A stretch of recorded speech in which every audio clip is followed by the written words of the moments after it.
Olá, você que nos assiste. Hoje aqui no nosso Frente a Frente, o Defensor Público-Geral do Estado, Carlos Eduardo Monteiro. Com ele, entre outras ações durante a pandemia, vamos falar sobre a ação da Defensoria Pública de Alagoas, agora, que foi ao Supremo Tribunal Federal para proibir, entre outras questões, a redução de beneficiados do Bolsa Família aqui no estado. Essa medida foi protocolizada conjuntamente, dia 8 deste mês, em ação contra a União, originalmente movida pelos estados da Paraíba, Pernambuco, Piauí, Rio Grande do Norte, Ceará e Bahia, em março de 2020, relativa a março de 2020. É isso, doutor Carlos Eduardo, com quem eu converso agora e a quem eu agradeço por estar aqui juntamente conosco. E que pé está a análise dessa ação que motivou essa mobilização conjunta dos estados do Nordeste? Primeiramente, eu gostaria de agradecer mais uma vez a oportunidade, dizer que esse é um ótimo canal para a gente prestar contas das atividades que estão sendo desenvolvidas pela Defensoria Pública. No caso específico da questão do pedido que nós entramos, já existia em trâmite um processo no STF questionando a distribuição do Bolsa Família entre as regiões do Brasil. E por incrível que pareça, percebemos que a maior parte do Bolsa Família estava sendo destinado para a região sul do Brasil, em detrimento da região Nordeste. E isso é público e notório que nós vivemos na região Nordeste, que é a região mais pobre, uma das regiões mais pobres do estado, ou do país. E estaria havendo uma quebra da isonomia, que seria tratar de forma diferente as situações diferentes. Ou seja, o Brasil, o governo federal, começou a destinar maior número de bolsas famílias para a região sul, que era uma região que demanda menos do que o Nordeste. Então, dentro dessa ação, já estava sendo discutida essa questão, nós peticionamos e reafirmamos a necessidade de uma política igualitária e trazer para o Nordeste, a região onde se tem o maior número de pessoas em situação de miserabilidade, o aumento, na verdade, dessa destinação.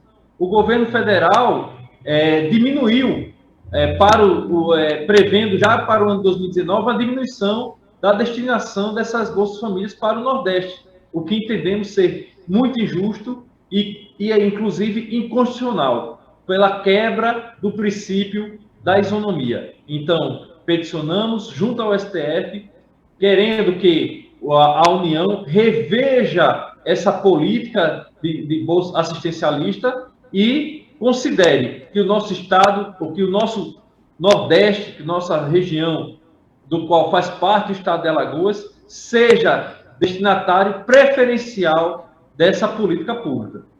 E que o governo federal, não é, doutor Carlos Eduardo, justifique essa redução dos benefícios, porque, como o senhor disse, é a região mais pobre do país e é um contrassenso imaginar que as pessoas possam abrir mão desse benefício, né? Isso. Além de já vivermos lá em 2019 numa região muito pobre, veio agora a pandemia e que demonstra que essa pobreza irá aumentar. As perspectivas não são boas para a nossa região. E então é isso que nós queremos evitar. Enquanto aumenta a pobreza, você diminui o programa assistencialista. Na verdade, deveria haver a previsão de aumento e não de diminuição, justamente agora passando por essa situação de pandemia. Pode-se dizer, doutor Carlos Eduardo, que o governo federal deixa a desejar nessa questão da formulação de políticas públicas para uma situação de desigualdade social que está acirrada com a pandemia, o desemprego em massa?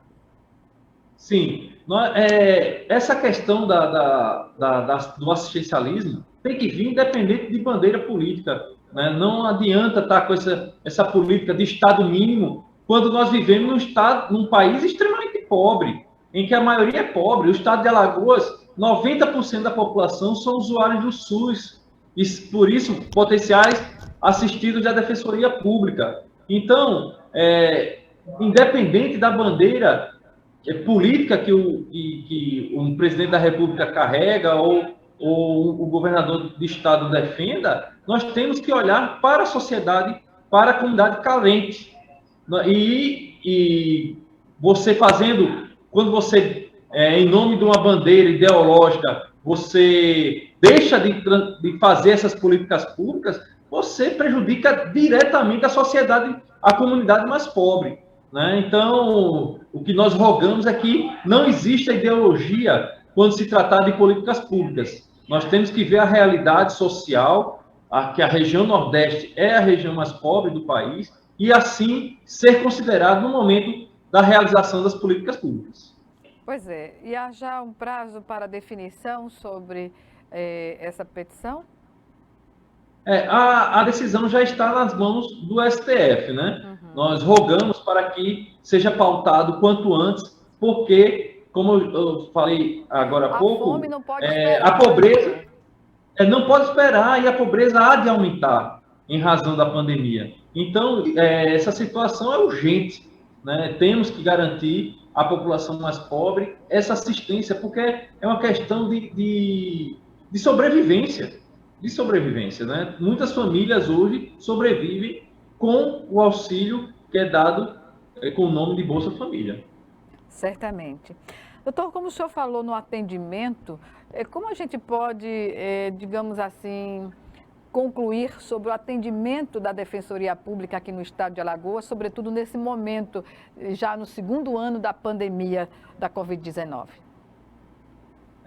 Nós fomos, como todos, né, surpreendidos com essa pandemia e do dia para a noite tivemos que fechar as portas da Defensoria Pública, já que a Defensoria Pública é considerada um local de aglomeração, naturalmente.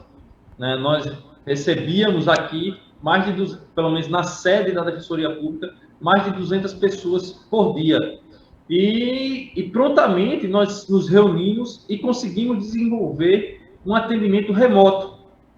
Esperávamos que fosse temporário, né? O tempo mais curto possível. Mas a pandemia mostrou que seria duradoura e para isso nós investimos mais em tecnologia para providenciar o atendimento remoto para a população.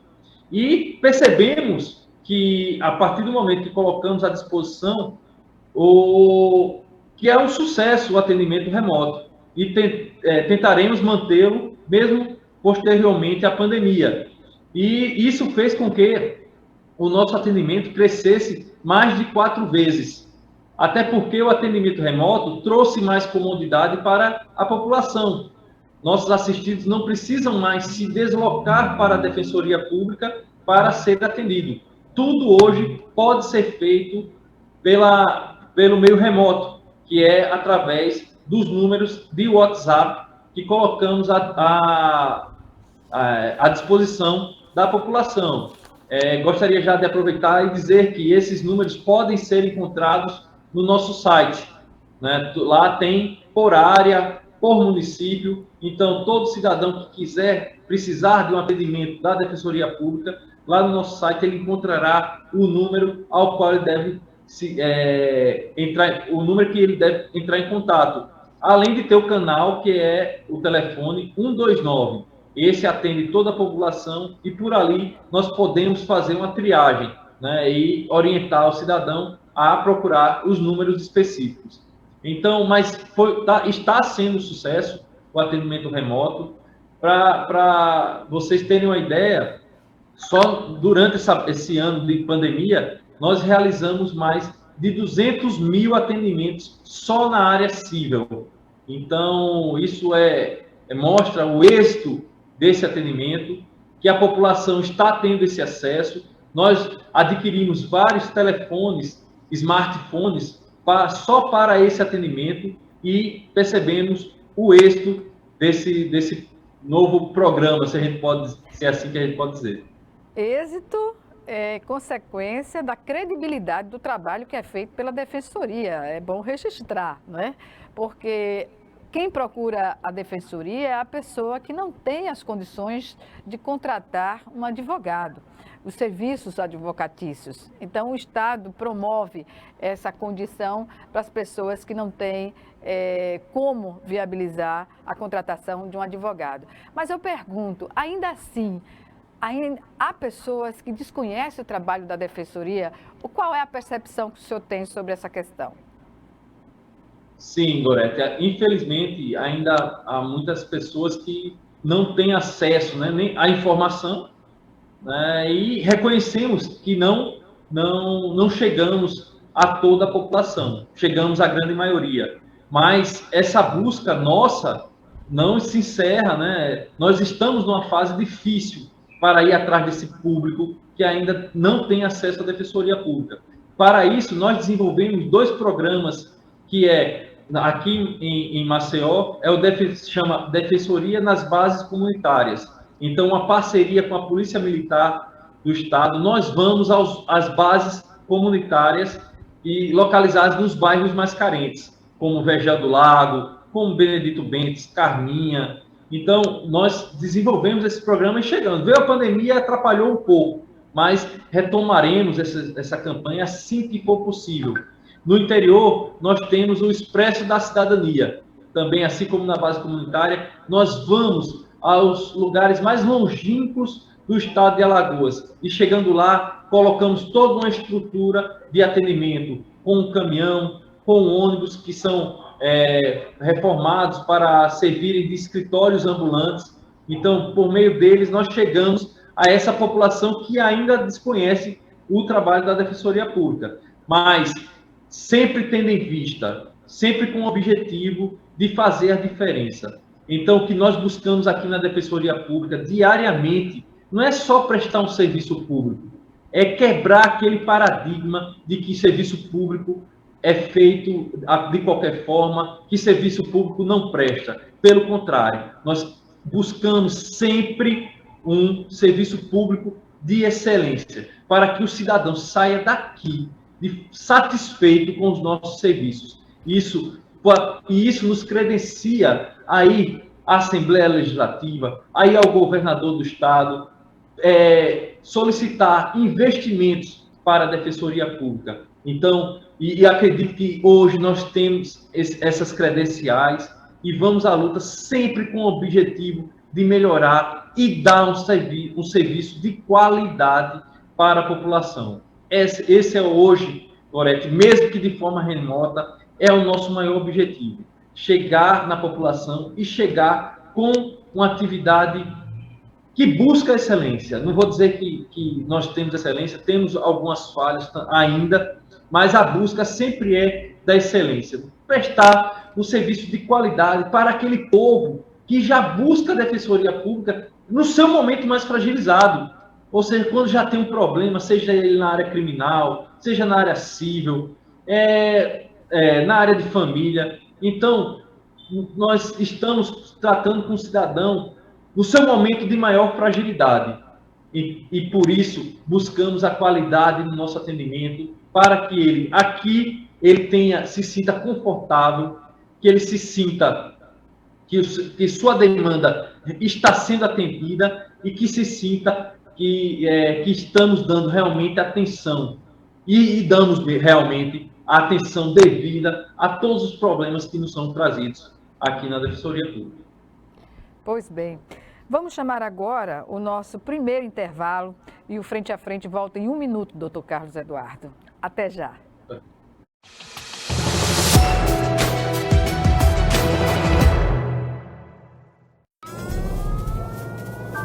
Há mais de 40 anos, um grupo de médicos criou uma organização de emergência médico-humanitária capaz de oferecer ajuda às pessoas em meio a desastres naturais, epidemias ou guerras, atendendo os mais necessitados sem se importar com raça, religião ou ideologia. Hoje, Médicos Sem Fronteiras envia equipes totalmente preparadas para responder a emergências por todo o mundo. Nossos profissionais são financiados por pessoas como você e eu. Conheça-nos, participe, apoie, porque juntos chegamos mais longe.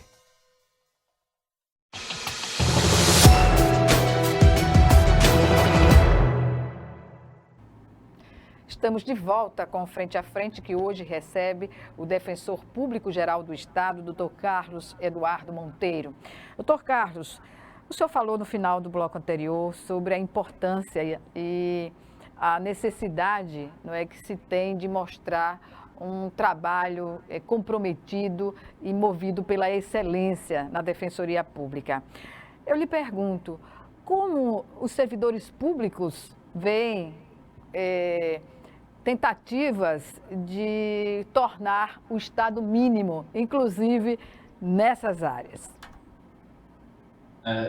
Nós estamos acompanhando aí isso, eu acho que é a pauta principal do governo federal, né? Que mede, eles passam a régua, né, analisando os casos que não dão certo e querem, com isso, culpar o serviço público pelas mazelas que estão acontecendo, quando nós temos outros problemas que vêm à frente. Né? Muitas vezes essas mazelas, perdoe interrompê-lo, mas muitas vezes essas mazelas têm a ver com a política que é pública, que é tratada, como é encaminhada e qual a sua essência, não é, doutor? Justamente. Então, eles medem pelo que não deu certo no serviço público e querem atacar de forma indiscriminada todos os setores, todos os serviços públicos, todos os servidores públicos. Já mexeram na Previdência, quando nós sabemos que a Previdência não é deficitária. Né? A Previdência, mas sim, quando você utiliza o dinheiro, ela se torna deficitária quando você pega o dinheiro da Previdência para outros fins. Mas a Previdência, por si só, ela não é deficitária. Mas mexeram na Previdência do servidor público, né, quando você teria outros meios de evitar a sangria primeiro, que é feita, para depois, sim, mexermos na Previdência, que é um direito sagrado do servidor público. Né? Eles têm todo servidor público tem a expectativa de você ter uma aposentadoria digna e que corresponda a todos os anos trabalhados e que foram devidamente pagos para a Previdência. Mas, infelizmente, é colocado de uma forma totalmente diferente. Né? O servidor público hoje é tido como o vilão dos problemas econômicos, o vilão dos problemas administrativos, quando, na verdade, não é bem assim. Se nós aprofundarmos, as distorções dentro do serviço público são mínimas, né? Mas não se pode pegar pelas exceções. Então, hoje se pega as exceções como regra. Nós não temos, pelo menos no estado de Alagoas, super salários, como é divulgado. Isso, na prática, não existe.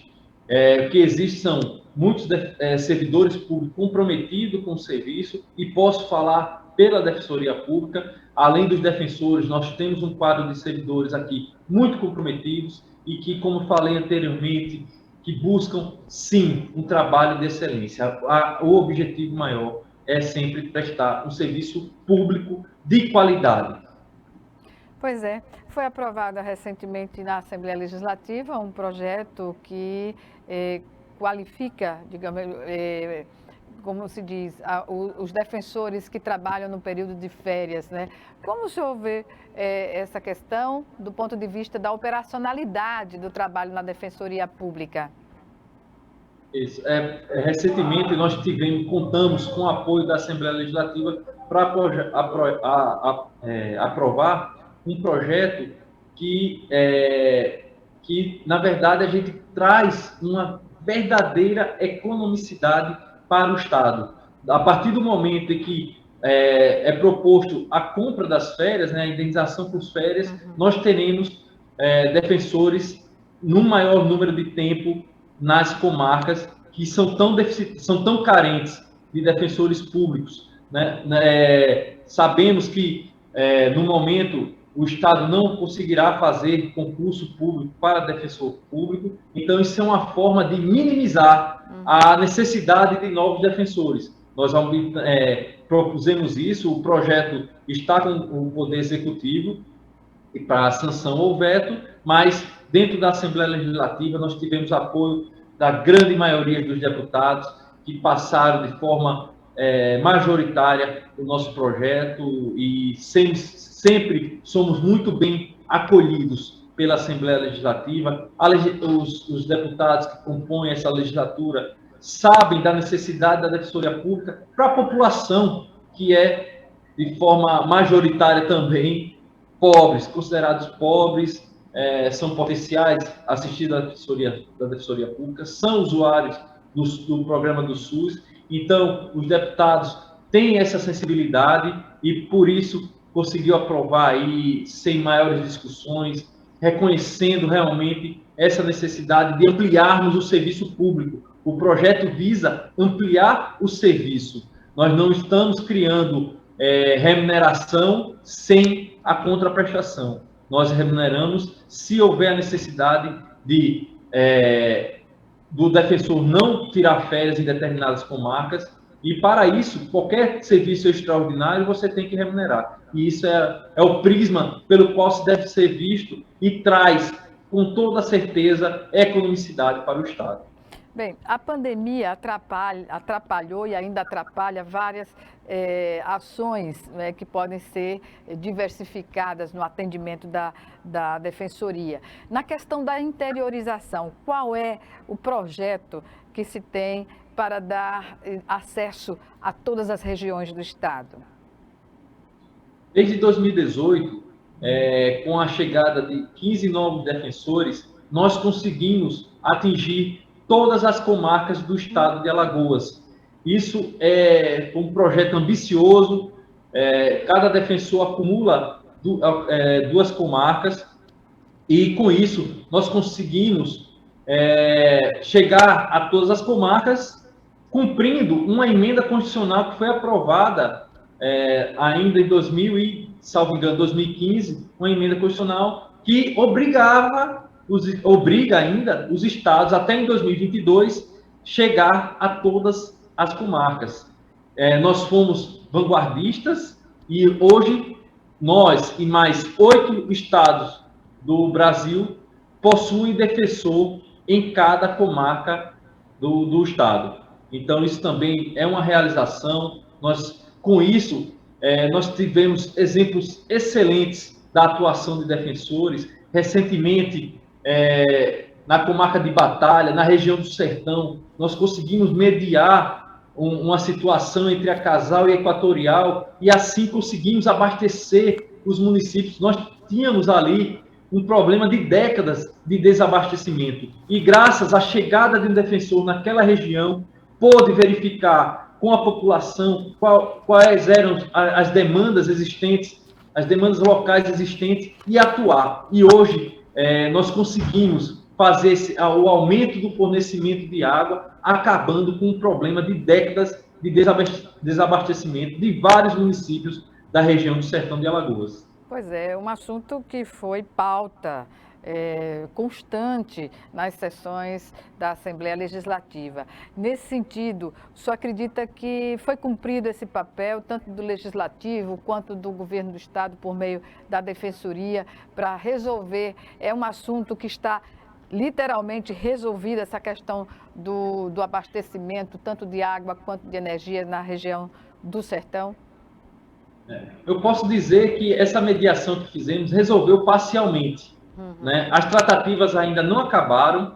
Nós entendemos que a vazão ainda deve aumentar para que futuramente não se tenha mais falta de água na região. O que nós conseguimos foi, intermediando entre Equatorial e Casal, aumentar o fornecimento de energia elétrica para que a Casal consiga ligar suas bombas e aumentar a vazão, chegando água com a vazão suficiente para que não se tenha falta em vários municípios. Mas isso foi parcial. A demanda ainda é alta da água e nós precisamos aumentar a vazão. Nós temos alguns problemas locais, temos inclusive muito furto de água do canal do Sertão, das bombas. Então, isso é um problema que estamos tratando também. Temos também o apoio de vários deputados, vários deputados que são daquela região, e temos o apoio, temos a participação deles, e essa demanda é interessante porque ela une ela une vários deputados, vários políticos locais. Secretarias de Estado também, né? Uhum.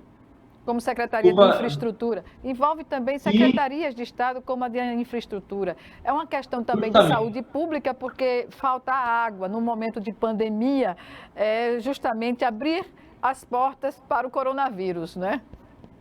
Pois é, essa foi uma das preocupações e um dos argumentos utilizados para que fosse aumentada essa vazão e que a água realmente chegasse às torneiras. Você não adianta se fazer campanha de lavar as mãos se você não tem água nas casas. Isso é lógico, isso é básico. E com isso, nós, com esse argumento também de ser uma forma de você combater a pandemia, é a questão da higiene, e a higiene você só faz com a água na torneira. E foi isso que nós conseguimos. Temos grandes defensores na região do Sertão, uma turma jovem, competente, comprometida, e isso, aí eu volto a falar, isso nos credencia a tratar de defensoria pública junto à Assembleia, buscar investimentos para a defensoria pública, junto ao governo do Estado, e graças a Deus estamos conseguindo essa sensibilidade, tanto que tivemos esse projeto aprovado pela Assembleia para chegar com mais serviço à disposição da população. Doutor Carlos Eduardo, agora sobre a Braskem, que é uma novela que não tem final feliz, não é? Muitos alagoanos aí, milhares prejudicados pela mineradora, e agora a gente vê que não só as residências, mas escolas do CAGB, o antigo CEPA, Centro Educacional de Pesquisa Aplicada, estão aí na iminência, vão ter que sair, alunos terão que ser relocados para outras escolas do Estado. E o que a Defensoria Pública está reservando para a cobrança de responsabilidades à Braskem? Isso. Nós firmamos um acordo com a Braskem, que todos têm conhecimento, e ali nós fixamos a responsabilidade da Braskem pela retirada da população que se encontra em locais de risco, e bem como a devida e justa indenização. Hoje, nós chegamos a um total de mais de 5 mil moradias que foram realocadas e devidamente indenizadas. Mas não só tinha residência no bairro, né, nos bairros atingidos pela mineração da Braskem. Nós tínhamos também grandes aparelhos, hospitais e, infelizmente, algumas escolas. Dentre elas, escolas que são localizadas no complexo do CEPA, e a Defensoria está, além do acordo, agora estamos na fase de cumprimento do acordo. É exigir que a Braskem cumpra tudo aquilo que foi acordado, inclusive a realocação das escolas atingidas pelo desastre da mineração. Então, estamos cobrando, e quanto aos moradores, nós estamos cobrando ainda da Braskem agilidade nas indenizações. Nós entendemos que o acordo foi exitoso, tanto que da mais de 5 mil propostas, apenas 15 moradores recusaram o acordo e estão ainda em tratativas. Mas isso é um número muito pequeno em do acordo. Sobre essa questão de os moradores recusarem as propostas, na verdade, a quantidade maior de moradores que aceitam é porque há no boca a boca a informação de que a Braskem criou o problema, a Braskem define o valor da indenização e quando vai pagar, sem falar que inquilinos, por exemplo, que foram atingidos na questão de receber a indenização moral, tem problemas também para receber. E ainda tem outra questão, na transferência, na mudança, a Braskem não está assegurando o pagamento dessa transportadora, do veículo que vai fazer essa mudança para inquilinos, só reserva isso para proprietários. Como se o problema só atingisse a proprietários. Quer dizer, isso é uma questão a ser revista, não? Isso. Olha, todos os problemas relacionados aos bairros, a Defensoria Pública imputa exclusivamente a Braskem, né?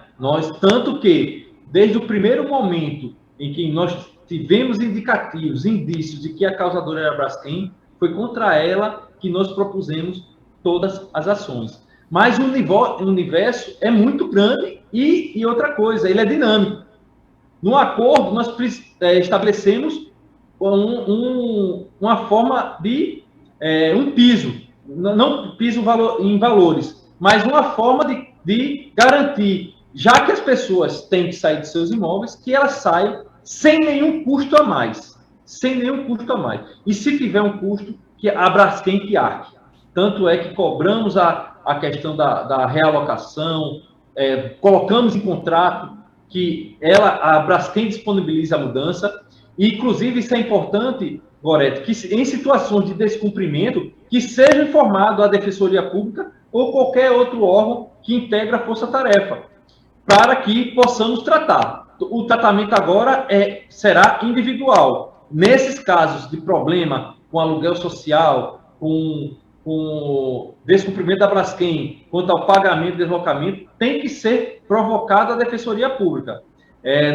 Os casos que realmente chegaram, até de demora na questão da reunião, pessoas que já saíram há muito tempo de suas casas, nós tratamos individualmente e temos êxito também, né? Imputando sempre o problema à Braskem.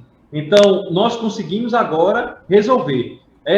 Tenho como exitoso o acordo porque no universo de mais de 5 mil propostas, apenas 15 foram recusadas. E esses problemas que você colocou estão sendo tratados pontualmente nos casos que chegam ao nosso conhecimento. Então, o que eu gostaria de colocar até para a população é que, em caso de problema, bata a porta da Defensoria Pública, nós atenderemos e trataremos esses casos individualmente, junto com a Braskem. Nós temos o acesso à Braskem, conhecemos bem como é que funciona a dinâmica dela hoje e podemos cobrar das pessoas corretas.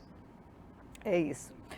Vamos chamar, então, nosso segundo e último intervalo. E já, 1 minuto, estaremos de volta.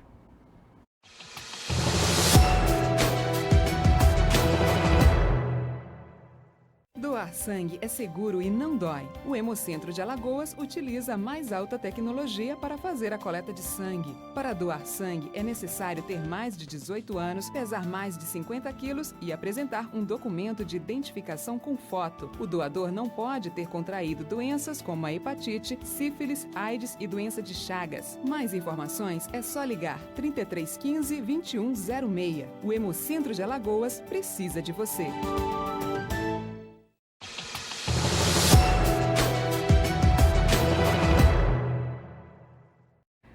De volta para o último bloco do Frente a Frente, que hoje recebe o Defensor Público-Geral do Estado de Alagoas, o senhor Carlos Eduardo Monteiro. Doutor Carlos Eduardo, o senhor falou em força-tarefa na questão da Braskem, na questão da pandemia também, e sobre esse mutirão da revisão de processos criminais. O que dizer do atendimento a esse segmento? Nós temos um programa aqui na Defensoria Pública chamado Defensoria no Cárcere. Desde 2015, ainda sob a gestão do Defensor Público-Geral Daniel Corporado, foi dado início a esse programa em que analisamos individualmente cada processo de pessoas que estão no nosso sistema prisional e penitenciário. Então, é uma grande força-tarefa em que nós unimos esforços dos defensores para analisar, caso a caso, se existe algum direito a ser pleiteado, que esse direito seja pleiteado, se existe alguém que deve estar em liberdade, nós requeremos a liberdade dentro dos processos, e assim nós conseguimos fazer um filtro, né, para que permaneça realmente preso quem deve estar preso, que deve cumprir sua pena, que deve realmente estar preso preventivamente porque oferece algum risco para a sociedade. Então, esse filtro que nós fazemos. Mas que pessoas, principalmente, que devem estar em liberdade, que sejam mantidas a sua liberdade no decorrer do processo ou na progressão de sua pena. Então, isso é que visa o nosso programa. Esse programa, em tempos normais, é feito com a ida do defensor ao presídio. Devido à pandemia, nós estamos fazendo análise apenas do processo, mas distribuindo todos os processos de todos os presos que se encontram no sistema a vários defensores para que essa análise seja feita individualmente. E é interessante perceber que detectamos dentro desse mutirão, e é para justamente isso que serve esse nosso programa, um cidadão que estava preso indevidamente há mais de 9 meses. A ordem de prisão não saiu do Tribunal de Justiça de Alagoas, o erro não é imputado ao Tribunal de Justiça de Alagoas, mas sim ao Tribunal de Justiça do Amazonas, por um erro, um equívoco do Tribunal de Justiça do Amazonas, saiu uma ordem de prisão de um cidadão que não tinha nada a ver com o problema, era apenas um homônimo. E, graças ao programa que analisou o processo desse cidadão, ele teve a sua liberdade restabelecida e esse erro corrigido. Né? Poderia, claro que esses 9 meses não tem valor que pague o fato de você ter uma prisão indevida, mas caberá ao cidadão, caso ele tenha interesse, a Defensoria Pública se colocou já à disposição dele de entrar com ação contra o Estado do Amazonas, já que a decisão equivocada é proveniente de lá. Doutor Carlos, uma notícia que chama a atenção para um procedimento que era muito comum anteriormente. O STJ, que acolheu um recurso interposto pela Defensoria Pública, né, e firmou o entendimento que a pessoa não pode ir a júri apenas com base na testemunha do ouvir dizer. Quer dizer, esse tipo de argumento não vale mais. Isso. A testemunha aí, eu vou entrar, me permite entrar numa questão bem técnica. As provas, para levar alguém a júri ou para uma eventual condenação, ela tem que ser robusta. E o que nós encontramos muitas vezes é pessoas que ouviram falar do crime, ele não presenciou, sequer conhecia a situação, não era da região, mas ouviu dizer. Então, essa prova, em muitos casos, é muito frágil e conseguimos esse reconhecimento junto ao Superior Tribunal de Justiça, que, por meio, justamente como você falou, de um recurso interposto pela Defensoria Pública, reconheceu que as provas, por ouvir dizer, precisam de mais embasamento de outras provas. Não quer dizer que essa prova seja totalmente rechaçada. Ela precisa encontrar fundamento em outras provas dentro do processo. Não basta só a prova de ouvir dizer. E com isso, nós conseguimos que o processo fosse anulado, que a instrução probatória retornasse para o juiz, para que o juiz fosse em busca de outras provas que fundamentasse a ida do réu a um tribunal de júri. E na prática, foi isso que aconteceu, e hoje as provas estão sendo reavaliadas para que não seja baseada apenas nesse ouvir dizer. Claro que é um precedente importante que valerá para outros processos vindouros. Bem, voltando à pandemia, que é o nosso assunto central, a Defensoria Pública cobrou providências sobre idosos acamados que não estariam recebendo a vacina. Em que pé também está essa questão? Isso, nós recebemos essa demanda aqui na Defensoria Pública, que inclusive informações dentro da própria Secretaria Municipal de Saúde, de que muitos acamados não estavam sendo vacinados quando teria essa preferência, né? Além de muitos serem idosos, estavam em extrema situação de risco, de fragilidade, estando suscetível também a pegar o corona e ter um final triste com a morte, já que sabemos que o vírus é letal. Então, fomos atrás e exigimos da Prefeitura de Maceió uma fiscalização nesse sentido, que fossem realmente em busca desses acamados. Nós recebemos o respaldo da Secretaria Municipal de Saúde, que garantiu que a extensão desse tratamento, né, para que fossem feitos esforços para que nenhuma pessoa que devesse ser vacinada ficasse fora da vacinação. E eles passam atualmente relatórios para a gente, justificando e mostrando que o programa foi ampliado e que chegou a meta que era alcançar esses acamados. Doutor Carlos Eduardo, em relação, por exemplo, às operadoras de saúde, não é, para informar claramente aos seus usuários sobre os aumentos, reajustes, se observa que não é uma coisa de agora. Por exemplo, há operadoras que antes colocavam no boleto, no mês em que havia um aumento, ou seja, o aumento nacional ou aumento por mudança de faixa etária, colocava no espaço específico, que hoje já não faz isso há algum tempo. Não teria como obrigar, porque isso é transparência. A pessoa recebe o boleto de pagamento da prestadora de serviço, né?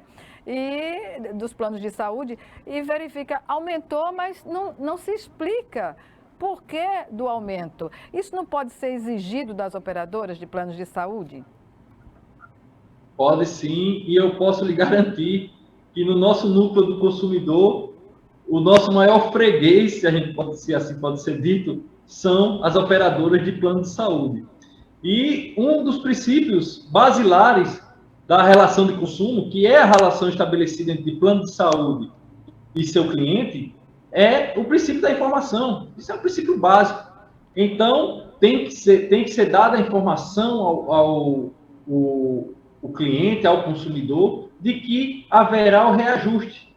Mas não basta isso. Os reajustes têm que ser dentro da legalidade, considerando vários fatores e também as autorizações que são dadas pela Anvisa. Mas isso pode ser cobrado dos planos de saúde. Eu garanto que a Defensoria Pública cobra muitas vezes isso, inclusive por meio de ações civis públicas, que são ações coletivas que beneficiam os consumidores em geral, mas essa prática é recorrente.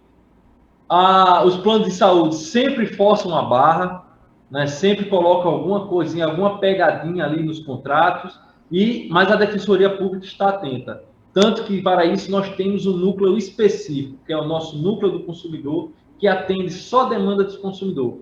E, infelizmente, hoje, um dos maiores clientes, junto com as fornecedoras de energia elétrica, é também os planos de saúde. Pois bem, estamos no minuto final da nossa entrevista, infelizmente, porque a gente poderia passar aqui bem mais tempo tratando da ação da Defensoria Pública, né, em benefício da população, e é uma população estimada na maioria da população mesmo, né, que precisa dos serviços do Estado. Algumas considerações que o senhor queira fazer?